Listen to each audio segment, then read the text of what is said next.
Welcome to another edition of the LL Talk Show. My name remains Adasa, your host with the most on the LL Talk Show, where education meets innovation. In the room today, we would be discussing about a very important societal issue, which is women and girl child empowerment. Lots of young people have dedicated their time, resources, and energy towards ensuring that young girls have access to education and empowerment. They've also ensured that harmful traditional practices like female genital mutilation, child marriage, harmful widowhood becomes a thing of extinction in our society. And in the room today, I have one of those amazing young persons. I mean, she's passionate about advocating for the girl child. She's passionate about gender issues. She's passionate about the female gender in general. And I'll leave you in her hands to please introduce yourself. Hi. Hi. How are you doing? I'm okay, thank Would you. Would you please introduce yourself to the viewers? Okay. My name is Taiwo Victoria. I'm a final year medical student at Taiwo University Teaching Hospital, and I'm passionate about women and girl child, and I involve myself in activities that matter to women and girl child. I try to advocate for women's health, girl child health, and also talk against some harmful practices that have been done towards women and girl child. I mean, that's beautiful. I can sense and smell passion.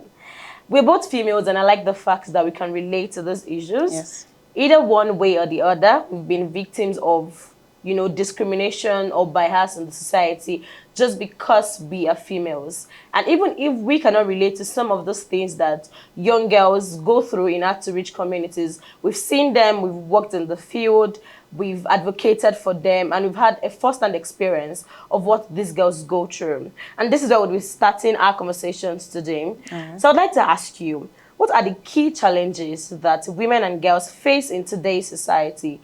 I understand that there's been a long way coming, driving conversations about gender issues, about gender inequality, rape, sexual abuse, domestic violence, female genital mutilation, child marriage, and a lot of these gender issues. But it saddens my heart that even in today's society, we're still discussing, we're still advocating, we're still fighting, we're still ensuring that we bring up programs and initiatives that orientate people more about gender issues like this in the society. So what are the key challenges that you think women and girls are facing in today's society? Okay. One of the key challenges, the very most important one to me by far, is education. So women and girl child, they have poor access to education.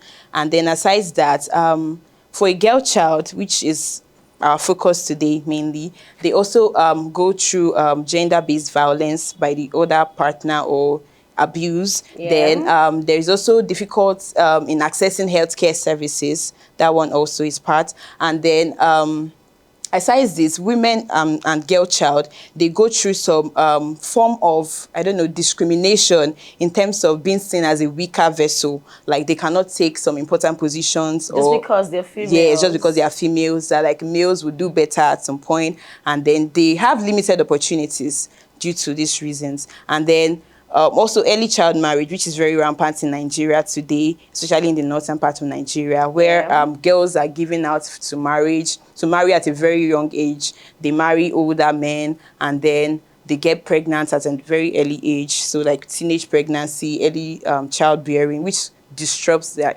entire life and like their future, and they are unable to pursue their goals anymore. I think. On my own part, I think that if we examine these issues clearly, we'll discover that they all are connected to a root issue.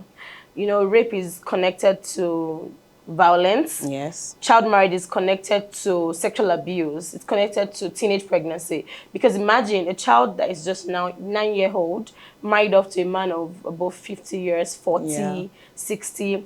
In the long run, that girl gets pregnant before becoming an adult, and that in turn leads to teenage pregnancy. So most of these issues are connected to each other, and you will discover that in some communities today, they still promote harmful traditional practices like that. They still encourage child marriage. So what role do you think education plays in improving the society for women and girls? Okay.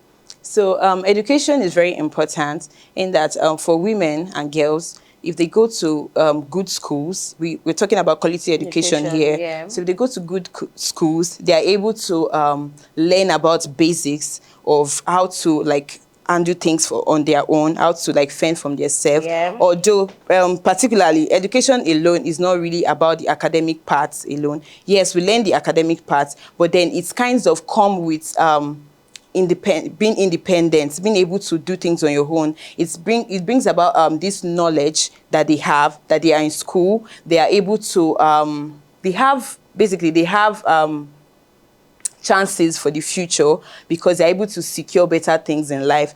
Let me make this comparison. So for example, like if you think about someone who does not go to school at all, that has to be at home, do some household works and all of that, as compared to someone who is going to school, who is learning and is like increasing, basically getting more cerebral about things in the society, because in school at least we learn about social education, civic education. There's so many things that is being learned in school, which gives them a chance to stand on their own. It gives them a chance to speak for themselves, because education is like the main one of the major ways by which like a female can get empowered. So I think that is it. On a lighter note, I tell people all the time that there is a reason why in the lineup of the Sustainable Development Goals, gender equality comes after quality education. It might not really be that closely related. It might not be that deep for the United Nations. Okay. But for me, it's that deep because I believe that an empowered girl child, a girl that is educated, would be able to say no. She would have a voice of her own. Yes. In the society.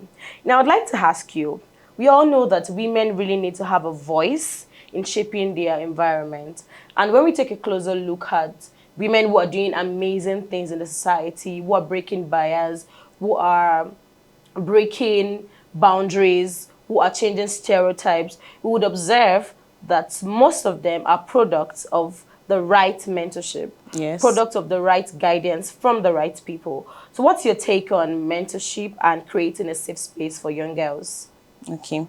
For mentorship, it's being a mentor means that you are helping someone who knows lesser than what you know. So having a mentor as a girl child helps them to be open to much more opportunities, yeah, because they are learning from someone who is more experienced, who can put them through the same things they've gone through, who has more connections also in terms of having connection with other mentors also. Yeah. So the role of mentorship itself, it has been shown that girls that have good mentors, which can be formal or informal mentors. I mean formal mentors, those that are mainly for the academic aspects. Yeah. And then the informal mentors being your parents, could be an aunt that like helps you with, talks to you about things about life, yeah, marriage, or it could be your parents, your mom and dad also. That's the informal mentor. So I'm sure that people that have mentors or girls that have mentors, they are able to do better because they are helped in terms of being able to be accountable for things they do. For example, you might have to talk to your mentor about how your day went in school and things that you have to do in school, goals that you have to achieve, which can help the person also, which will give room for the person to also help you to achieve, yeah, those goals. So it's not like just being a girl child or being a student in school and then you're just living the life. It comes with an encouragement because you're able to look up to someone who is going to help you even when you're down, who is going to help you even when maybe you're confused about making a decision, which is very important. One important part of being a mentor, helping them to make informed decisions or good decisions about their career path, about life, about their future. So that way they won't be making mistakes and in choosing wrong uninformed decisions about their future. And this way it's going to help build the society also at large, because we have women who are actually doing things they are passionate about, who are not doing things that they have no idea about because they just feel that, oh, this is what I'm supposed to do. But having a mentor kinds of help you focus on your goal, then from there you can begin to achieve your goals. Thank you very much. That was beautiful. Just before we move on, I would also like to emphasize that when we preach quality education for girls, it's not just about formal education. It's not just about the four walls of a school. A young girl can be empowered in public speaking. A young girl can be empowered in writing skills. A young girl can be empowered in several other skills which are informal, and it is not just limited to attending school alone. I would always preach education for anybody any day. When a girl is educated, she stands a chance to recognize the stereotypes and harmful traditional practices better than an uneducated girl. And it would also give her a voice. I mean, there's confidence in education. Yes. When you know what you're doing, when you're educated, you're able to make informed decisions. And that alone is confidence on its own.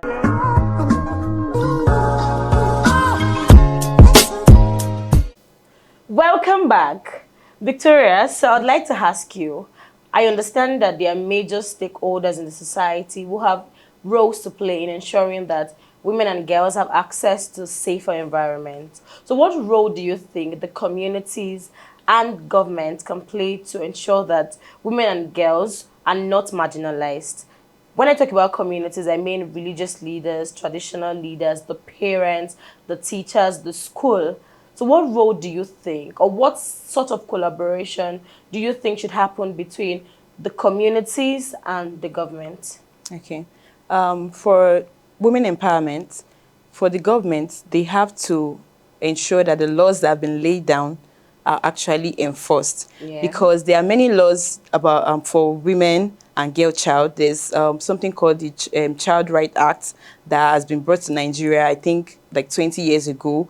And some of these things are not being implemented. Many states have like gotten this thing, Child Right Act, but they are not doing anything about it. So the government themselves have to enforce laws against harmful practices towards women, like female genital mutilation, like early child marriage, because if we go online and check out these things, you see that they actually talk about these things a lot, but then nothing is really being done. Like there are some women that speak out and then their voices are not heard. So for the government, they have to like enforce these laws. And I think it's best to do this by attaching a punishment for whoever, punishment. for whoever disobeys this law, because for whoever disobey the law, because usually in Nigeria, in a place like Nigeria, when people do things and then they do not pay for it, it doesn't bring about any change. It has been seen that over the years, when the punishment is attached to, or when the punishment is given or done to an individual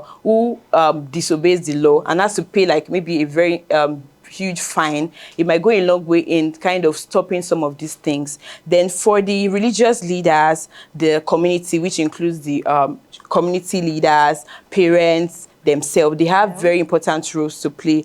And this includes the community leaders also speaking, because there are people, members of the community listen to their leaders. Usually they like obey their leaders and listen to what they have to say. So they have to speak against these harmful practices. They have to speak against child marriage or early child marriage. And then for the parents themselves, there are parents that we've seen that they do not really see anything wrong in giving their child out at the age of 10, 9 years. So now for that kind of situation, you cannot really say that it is maybe the fault of the government or the fault of maybe other community members, because now it's the parents. So it means that for parents too, they have to educate, representative from the government have to educate parents also about why they should not give out their children at an early age. Then tell them the importance of why their children should go to school. That's education, the importance of securing their children's future. Yes, exactly. Because if this is not done, parents, from things that have happened in the past, some parents can be given just little amounts of money and then they just give out their children like that, kind of selling out their children because they do not know better. So I feel like there's what can be done now is actually educating these parents to let them know that these things are not done this way, and then the importance of doing what they have to do, securing their children's future, because in the long run, it's going to affect their next generation and generations to come. Yes, exactly. And then for other community members, for things that have happened in the past, for example, teenage pregnancy, there has been stigma or stigmatization towards women or females that have suffered some form of abuse before. So in this kind of, we can also speak, or government representative, people that are passionate like myself can speak about these things to members of the community, telling them about why someone who suffers violence should not be stigmatized, that is not necessarily the main thing to do, but instead they should be supported, they should be helped, because these people go through a lot of the various emotions. Some people go to the extent of committing suicide because of the stigma, and they are unable, and then from there, a girl or a woman that commits suicide, that's just the end of it.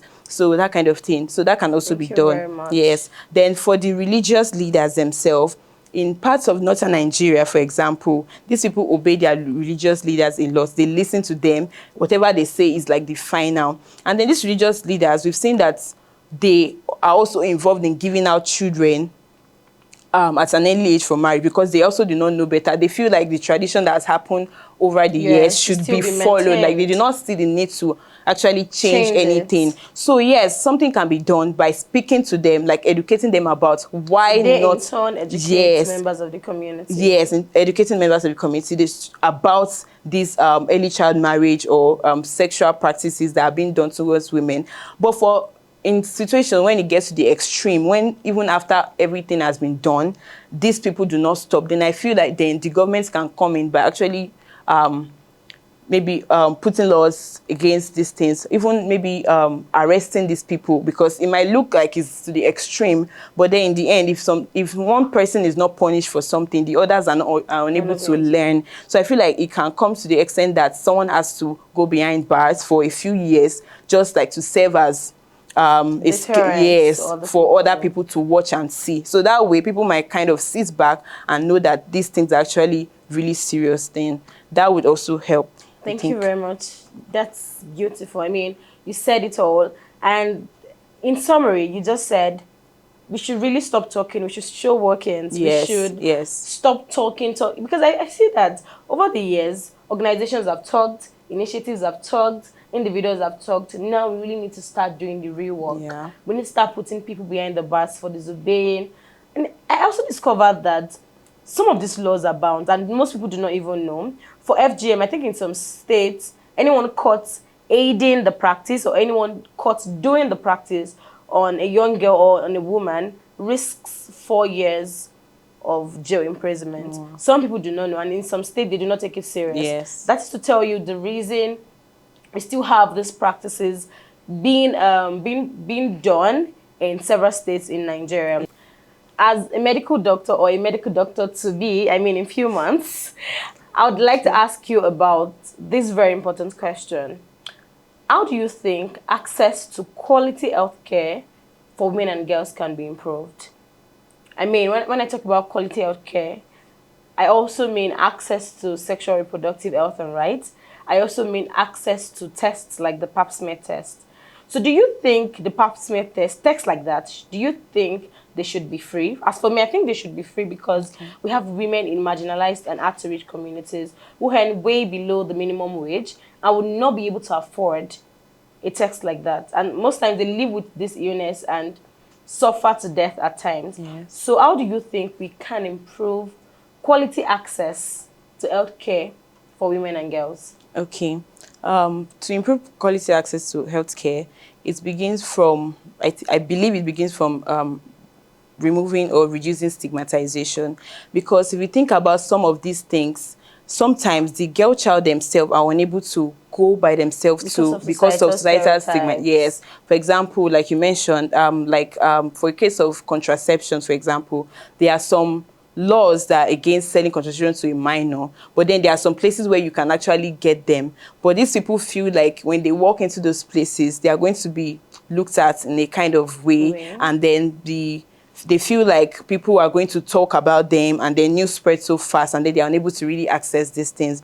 And then for healthcare services in general, there is so much for this country to do, which is Nigeria, as I'm talking, because there are some things that can be free, but as of now, I do not think everything can be free, because the healthcare system in Nigeria now, they kind of pull funds into the healthcare system to help Nigerians. So in cases where the funds are going in are not sufficient enough to cover for over how many million girls, for example, there is nothing that can really be done. So I believe that what can be done now, we can go back to the government, to focus on the government now. The government has an important role to play, because for quality health to be accessed by any Nigerian, including the girl child, there needs to be much more fund being pushed into the healthcare system, because that would help to reduce the cost of some maybe tests, like you mentioned, pap smear. Because women having to pay for some of these tests, some of them cannot even afford to feed themselves, talk less of paying for these tests. So now they are paying because the government feels that they cannot make it free for every individual. So the government can put more funds into healthcare, and then helping these women to access this healthcare very easily without thinking of the prices they have to pay. Then also, for situations of unsafe abortion, for example, it has become rampant. And this is because many girls who get pregnant, maybe at a very young age, they are unable to seek help, because Nigeria has a very strict, restrictive abortion law, because they believe that medical doctors should not abort for any minor or any individual usually. And this has led to many increased rates of unsafe abortion. This is because these girls believe that the only way they can access or get the complete abortion is to, yes, they read different things on the internet, then they begin the abortion process themselves. But in the end, they present to the hospital for care, and doctors have to now take care of them at that point, because it's already like a complication from the abortion itself.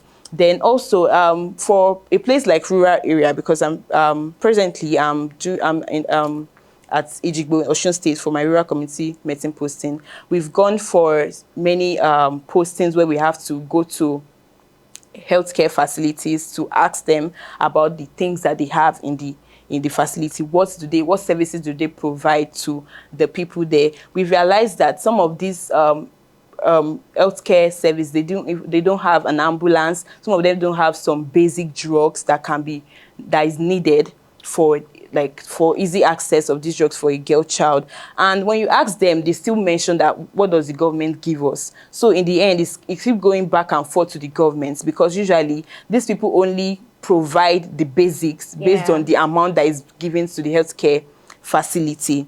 And then in a situation where a primary healthcare facility, for example, does not have an ambulance, like I say, because the government did not provide, they don't have an ambulance. In cases of emergencies, these women, girl child, for example, maybe someone that has to already started a process of labor but failed to progress, has to be rushed to another facility. Then there's no ambulance. You have to now look for a public transport vehicle to transport them. There's already increased risk of maternal mortality that way, because there is no speed because an ambulance itself is already ready in the facility. You have medical facilities with them in the ambulance. But in cases where you have to now refer them to other facilities, and then they have to go through the public transport or through other means, there's very high chance that the mother the mother and the baby, in the case I just said now, would die, or anything can happen that way. And what can be done also is for provision of an ambulance, for example, like a cab that can be used as an ambulance in the facility, to also help them secure health. That's in term of the transportation now, because transportation to healthcare facility also affects the access to health for many women. Some of them can also afford transportation to the healthcare facilities. So meaning that the government can also provide much more healthcare centers at different spaces in the community. Thank you very much. At the beginning of the show, I mentioned that most of these gender issues are interconnected to each other through direct or indirect modes. Yes. Which means that one is not independent of the other. And I want us to discuss about an important matter, which is finance.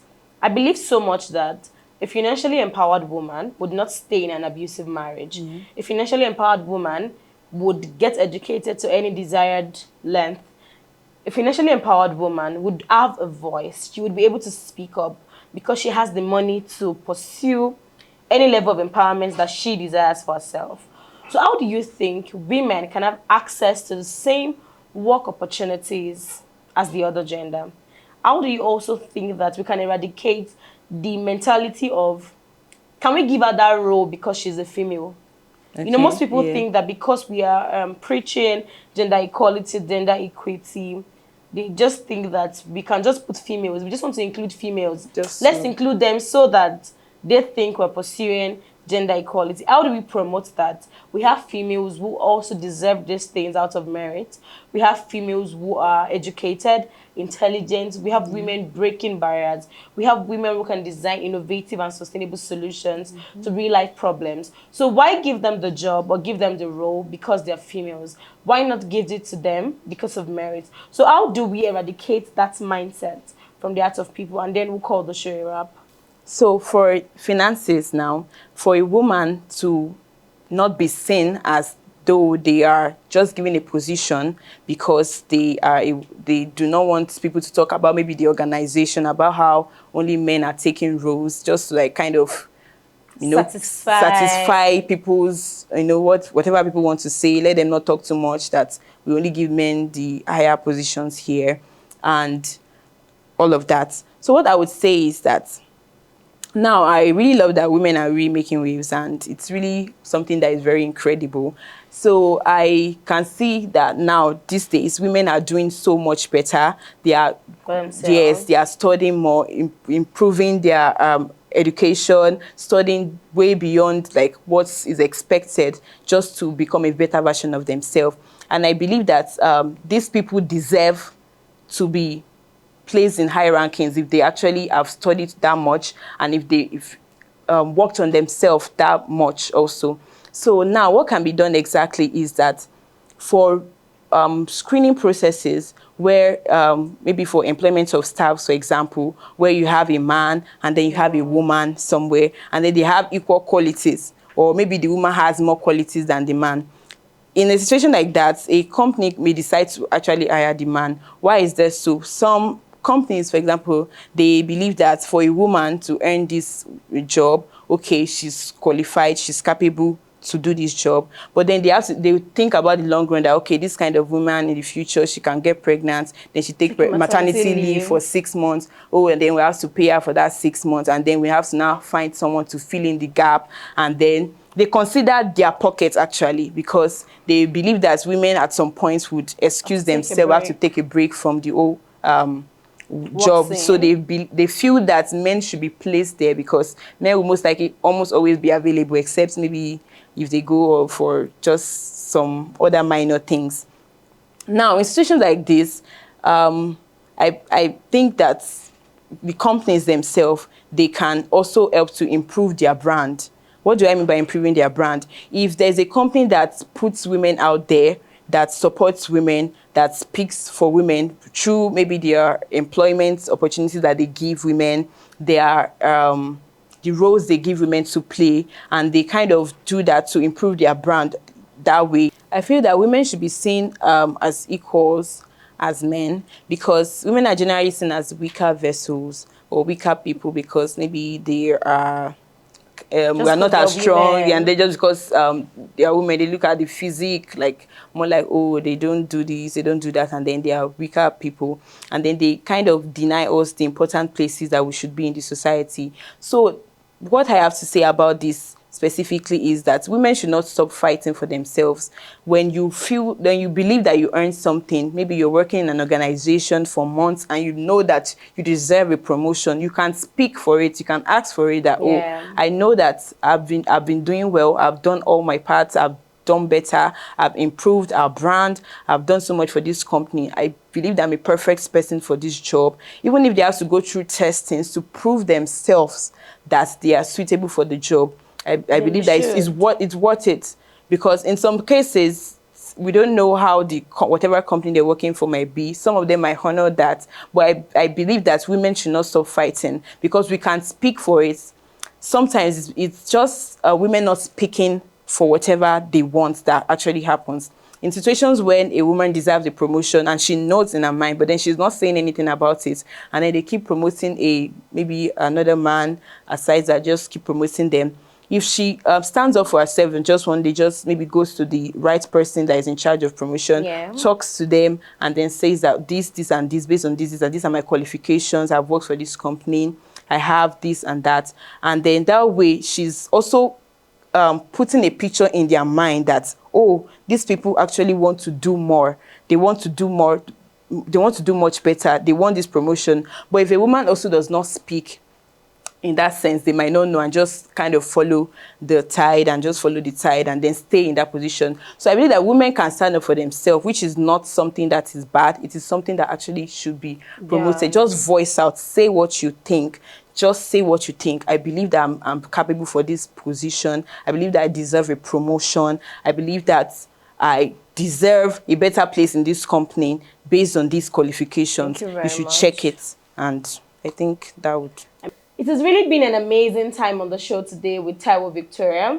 She has shared her own story from the side of an advocate and someone who is passionate about the women and girl child empowerment. I myself have been inspired and have also learned a lot. As a young female or as a woman watching this today, I want you to know that if women can shatter glass ceiling, so do you. If women can break barriers, yes, you can. If women can study and top the class in most of the prestigious institutions of the world, then you can. If women can stand up and have a voice, then you can. If women all over the world can shatter barriers, shatter boundaries, break barriers, break stereotypes, then you can. If you ever get discouraged, say to yourself, being a female does not make me less of myself. I believe that success isn't gender specific. Either you're female, you can do much more. Either you are a young female, you can do much more. I understand that the society might play a role in not really encouraging you. But I am glad that as the day passes, we have more people who now believe in girl child education and empowerment. And you're still on the show, the LR Talk Show, where education meets innovation. See you on the next edition. Cheers.